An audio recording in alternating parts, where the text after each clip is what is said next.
montrer aujourd'hui, et vous démontrer, comment Chromis peut vous être utile si vous êtes guide de palanquée afin de préparer vos sorties et de les rendre plus enrichissantes pour vos plongeurs. Pour cela, regardons un petit peu ce que nous avons à notre disposition dans le menu qui se trouve sur la gauche de l'écran. Alors, vous avez les zones accueil, nouvelle plongée, mes plongées, mon compte, qui sont en fait standards pour tous les plongeurs, guides ou pas, et qui servent à enrichir la base. Pour les guides, on va plutôt s'intéresser au bas du menu, où vous allez rencontrer entre autres les cartes des espèces. Ces cartes des espèces sont très riches et vous permettent, par exemple, de retrouver ce qui peut être visible dans une zone, autour d'un lieu dont vous savez que ça va être votre prochaine sortie. Par exemple, vous avez prévu d'aller faire une sortie aux Antilles, en Guadeloupe. Pourquoi pas? Les eaux sont chaudes et vous allez saisir ici le lieu où vous allez résider. Malandure, par exemple, étant le lieu où vous avez trouvé un gîte sur la commune de Bouillante pour loger vos plongeurs.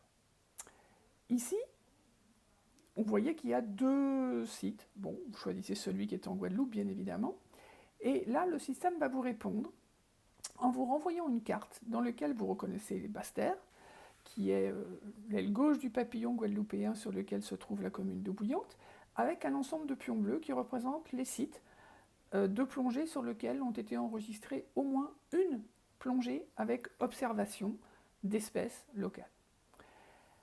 Si vous voulez vous rapprocher de Bouillante, vous cliquez sur le plus dans le fond de carte et vous allez arriver sur un détail plus important sur lequel se trouve dessiné là le triangle qui correspond au parc national de Guadeloupe, la partie marine. Et vous voyez que de nombreux sites de plongée se trouvent dans ce parc. Si je m'intéresse particulièrement à ce site-là, je constate qu'il s'agit de la Caille. La Caille est un site accessible depuis le bord, et si je veux avoir toutes les informations, je clique sur Voir sa fiche détaillée, et j'ai ici toutes les infos possibles que le site peut vous mettre à disposition sur ce site. Donc vous avez, est-ce que c'est des parts du bord ou du large, quelle est la région, la ville, le département, afin de mieux le situer.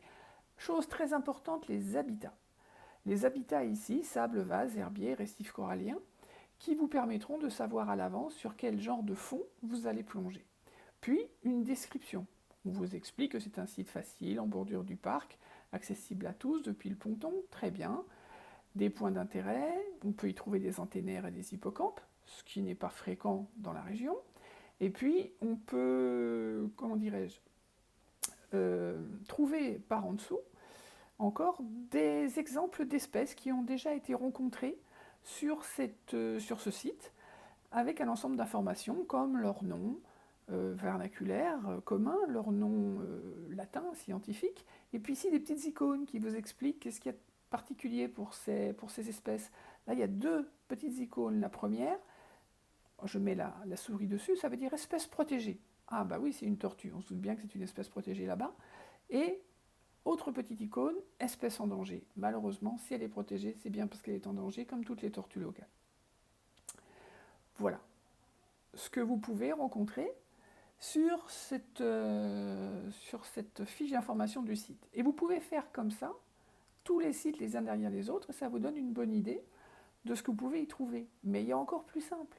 Vous descendez, vous trouvez en dessous la liste de tous les sites qui ont été répertoriés par le système dans le rond rouge que vous avez vu se dessiner sur le fond de carte au premier affichage. Et en dessous, merveille, vous avez toutes les espèces qui ont pu être répertoriées, observées sur ce site, sur ces sites, et combien de fois. Par exemple, l'ange français correspond à 16 observations qui ont été faites sur les différents sites répertoriés dans le tableau du dessus. Le zoanthère éponge dorée, qui se trouve dans des éponges vertes dites éponges cordes, on les a vues 14 fois, etc., etc. Et là, on retrouve les informations, comme par exemple ici, une petite icône qui nous dit que cette espèce est une espèce exotique envahissante, ce qu'on appelait une espèce invasive dans le temps. Si vous voulez encore plus d'informations, il vous suffit de cliquer sur l'image et vous allez arriver dans la fiche de RIS qui va vous donner toutes les informations que vous pouvez souhaiter sur l'espèce en question. Voilà un premier moyen de préparer votre sortie qui est de répertorier tous les sites qui sont plongeables, en discuter avec le club que vous allez choisir, et on va voir comment le choisir après, et de préparer en fait votre planning. Si par contre vous voulez dans votre voyage, votre sortie, trouver une espèce particulière, vous allez sur recherche par espèce, qui est en haut, la boîte de droite, et là vous indiquez votre espèce. Moi, je veux absolument trouver des anges royaux. Très bien. Ange royal, Olacanthus ciliaris. Vous pouvez très bien saisir le nom scientifique et pas que le nom commun. Je choisis donc celui-là. Le système me répond et me demande de sélectionner un bassin. Bien, facile dans ce cas-là, il n'existe que dans les Caraïbes.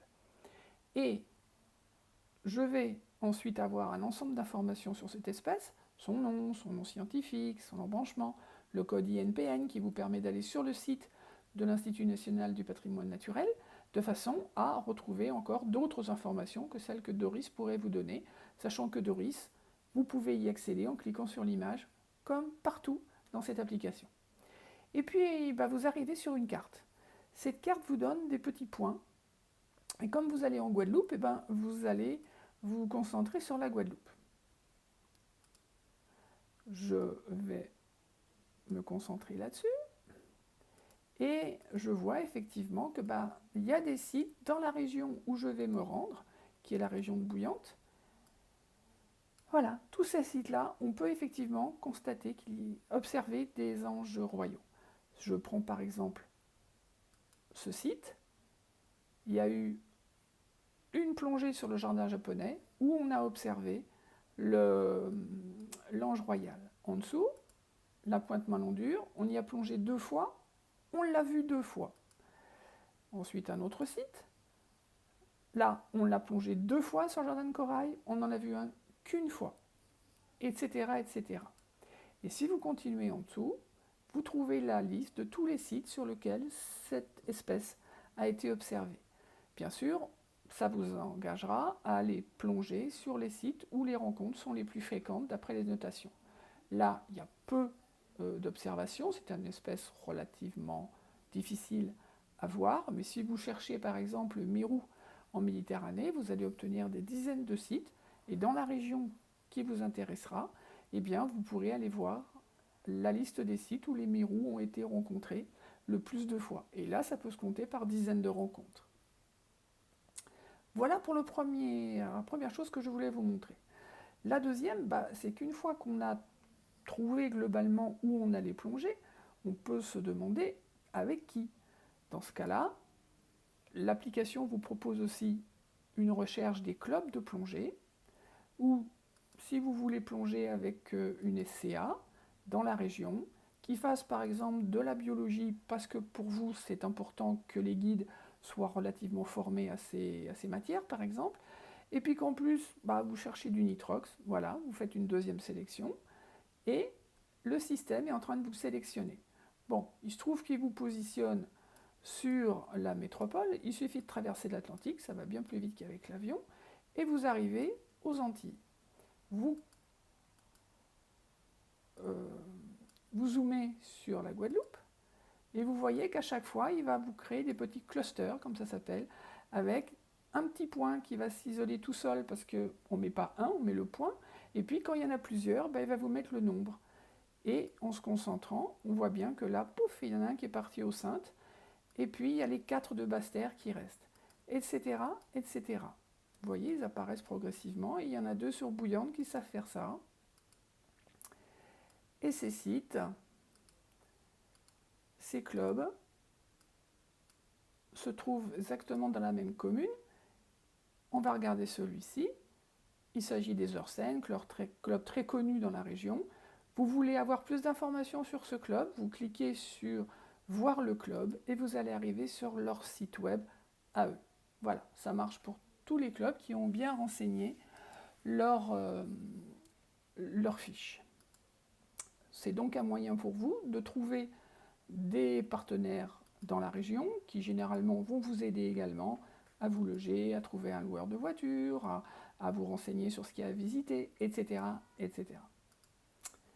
Troisième chose que Chromis peut vous apporter, c'est des informations sur les sites de plongée. Si vous n'avez pas envie de passer par les recherches pour trouver les informations que je vous ai montrées tout à l'heure, eh bien vous choisissez le choix site de plongée, et là vous voyez, il vous les présente tous, et bien sûr il y a deux moyens de les trouver. Soit ici vous tapez par exemple Marseille, voilà l'ensemble des sites de plongée que le système connaît, le temps qui s'affiche, que le système connaît autour de Marseille. Vous voyez qu'il y en a énormément.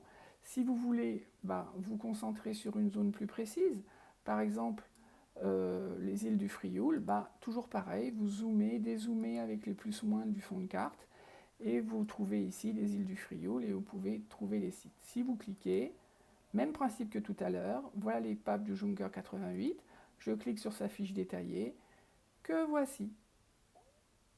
Très bien. Si vous connaissez directement le nom du site, pas de souci, vous le tapez ici. Par exemple, je m'intéresse au Tiboulen du Frioul. Il y en a deux, Tiboulen, mer ou Frioul. Je prends Tiboulen du Frioul. Il va me le positionner et je peux directement cliquer sur sa fiche, ce qui me permet d'avoir toutes les informations, par exemple les habitats. Encore une fois, c'est très important pour savoir à quel type de faune et de flore on va avoir affaire. Et puis, comme c'est un site très plongé, on y rencontre des photos d'espèces qui ont déjà été rencontrées sur ce site à nous. On y apprend des informations de sécurité qui peuvent être importantes, comme le fait par exemple que c'est un site protégé du vent, et ça peut être très important dans cette baie de Marseille où, vous savez, le vent peut souffler parfois fort. Ensuite, on peut aller consulter les espèces directement, toutes les espèces qui existent dans Chromis. Sachez qu'il en existe 4660, ce qui est beaucoup. Et ces 4662 espèces, à ce jour, vont vous être représentées avec deux possibilités de filtres. Vous pouvez sélectionner un bassin. Très bien. Là, cette fois-ci, j'ai envie d'aller plonger en eau douce. Je m'intéresse à un lac. Automatiquement, les espèces qui vont vous être présentées en dessous seront que les espèces d'eau douce. Et il n'y en a plus que 316. Mais il se trouve que je m'intéresse uniquement aux poissons. Je regarde les poissons, je clique sur poissons, et voilà les poissons qu'on me présente. Il n'y en a plus que 62. 62 espèces de poissons qu'on peut croiser en eau douce et que l'on vous présente. Et comme vous pouvez le voir, si vous cliquez dessus, comme partout dans cette application, vous pouvez arriver à la fiche de risque. Très bien. On a déjà beaucoup d'informations sur les sites, sur les clubs, sur les espèces visibles sur les sites, sur les espèces en tant que telles si on s'intéresse qu'à elles.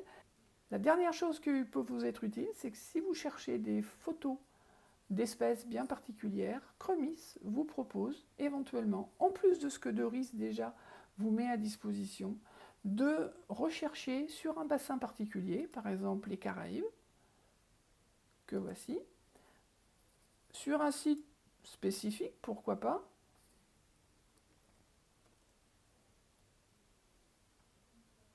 Je filtre. Et voilà ce que les plongeurs de Chromis ont déjà bien voulu charger comme image d'espèces rencontrées sur le fameux site La Caille, que l'on a pris tout à l'heure en exemple pour les sites. Et voici un ensemble d'images. Sachez que ces images peuvent se voir en grand format, ainsi, et que vous avez la capacité, en faisant un clic gauche, de les télécharger. Si c'est pour un usage strictement fédéral, dans le cas d'une formation, ou dans le cas de préparation d'une sortie, vous avez tout à fait le droit de le faire. Voilà, j'espère que tout ça vous a convaincu que Chromis pouvait vous être d'un grand intérêt. Et je vous donne rendez-vous à vous, guide de Palanquet, et à tous les autres pour un autre tutoriel prochainement qui vous expliquera d'autres fonctions de Chromis. À bientôt!